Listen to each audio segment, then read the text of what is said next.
Okay. Okay, this is in Temple of Osiris at Abydos, and we're going to now talk about the world famous glyphs that have been found here that some people think are helicopters, submarines, etc. Up on the upper wall, up there. Now, I actually knew the person who started the craze. Her name was Dr. Ruth Hover, bless her memory. 1988, she took a picture of that, and it went viral. And everybody's picked it up, including the Ancient Aliens crowd, saying it's proof of aliens, this and that and this and that. But there's a scientific archaeological way to explain that. If carefully looked at, one will see that there is an overlaying glyph on top. Glyphs were laid over what was originally there. It is in archaeology called a palimpsest. Actually, archaeology has borrowed the term. It's P-A-L-I-M-P-S-E-T, if people want to Google it. And it has to do with being overlaid with something underneath.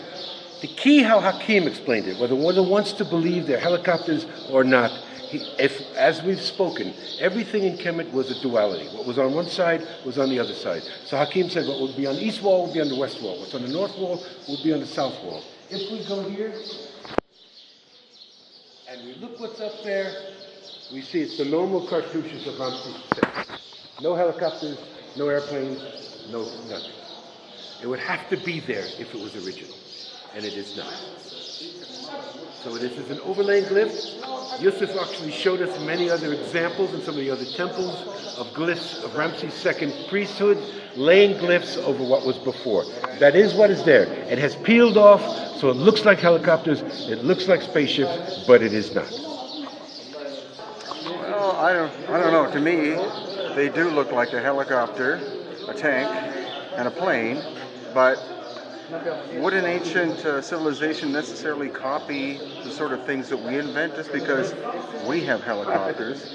Could an older and even more technologically sophisticated culture bother with such transitional machinery like that?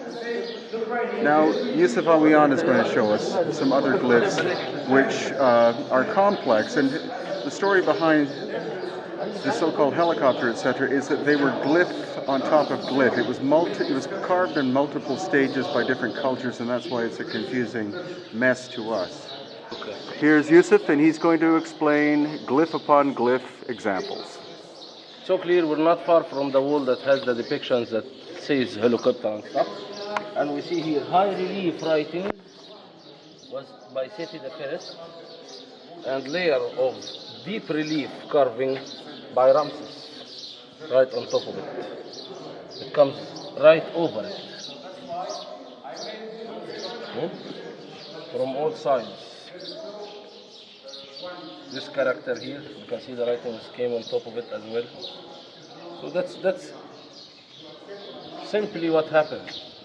We're laying writing above writing, and then it gives us these figures that we imagine. Based on our culture, of course, we see a helicopter and a submarine, and plus we don't see anything like that depicted in any other temple.